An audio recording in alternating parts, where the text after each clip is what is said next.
നമസ്കാരം, news prime മലയാളത്തിലേക്ക് സ്വാഗതം. സുപ്രീം കോടതി കൃത്യമായി ജസ്റ്റിസ് യശ്വന്ത് വർമ്മയുടെ ഇംപീച്ച്മെന്റ് നടപടിയുമായി ബന്ധപ്പെട്ട കാര്യത്തിൽ ഒരു തീരുമാനം എടുത്തിരുന്നതാണ്.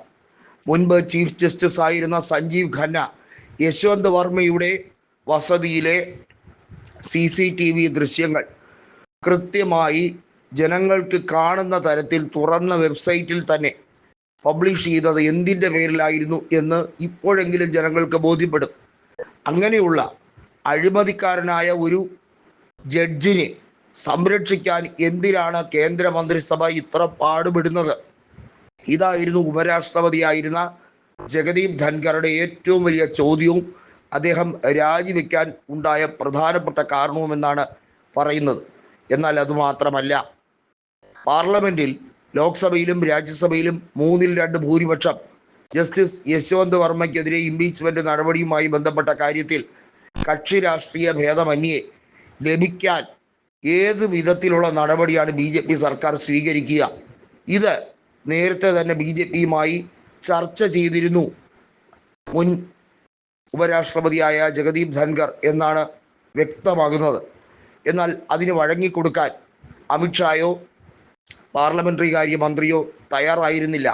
മോദിയുടെ കാർക്കശ്യം അതിന് കൂട്ടുനിൽക്കാൻ തന്നെ കിട്ടില്ല എന്ന് തുടക്കം മുതലേ തന്നെ ഉപരാഷ്ട്രപതി വ്യക്തമാക്കിയതാണ്. അന്നു മുതൽ തുടങ്ങിയ പരിഭവവും പിണക്കവുമാണ് ഏറ്റവും ഒടുവിൽ അത് ഭീഷണിയുടെ സ്വരത്തിലേക്ക് എത്തിയതും ഉപരാഷ്ട്രപതി സ്ഥാനം ഒഴിയേണ്ടി വന്നതും. എന്നാൽ പാർലമെന്റിൽ 3/2 ഭൂരിപക്ഷത്തോടെ തന്നെ യശ്വന്ത് വർമ്മയെ പുറത്താക്കി ഇംപീച്ച്മെന്റ് നടപടി സ്വീകരിച്ചാൽ മാത്രമേ അത് മാതൃകാപരമായ നടപടിയാവുകയുള്ളൂ. ഇംപീച്ച്മെന്റ് നടത്താത്തിടത്തോളം കാലം അത് വലിയ തോതിൽ അഴിമതിക്ക് കൂട്ടുനിൽക്കുന്നതിന് തുല്യമാണെന്നും ജുഡീഷ്യറിയിൽ അഴിമതി നടക്കുന്നുണ്ടെങ്കിൽ അതിൽ പരിപൂർണമായി വ്യക്തമായി നടപടിയെടുക്കാൻ ലെജിസ്ലേച്ചറിന് ബാധകമാണ് എന്നുള്ള കാര്യമായിരുന്നു നേരത്തെ ഉപരാഷ്ട്രപതി പറഞ്ഞിരുന്നതെങ്കിൽ അതൊന്നുകൂടി ഊട്ടി ഉറപ്പിക്കാൻ വേണ്ടിയുള്ള നീക്കമാണിപ്പോൾ നടക്കുന്നത്. CP രാധാകൃഷ്ണൻ എന്ന അടുത്ത കളിപ്പാവ കേന്ദ്രത്തിൻ്റെ നയങ്ങൾക്കനുസരിച്ച് ആടാൻ വേണ്ടി എന്തിനാണ് അദ്ദേഹത്തിനെ തിരഞ്ഞെടുക്കുന്നത് എന്നായിരുന്നു പ്രതിപക്ഷ നേതാവ് രാഹുൽ ഗാന്ധി ചോദിച്ചത്.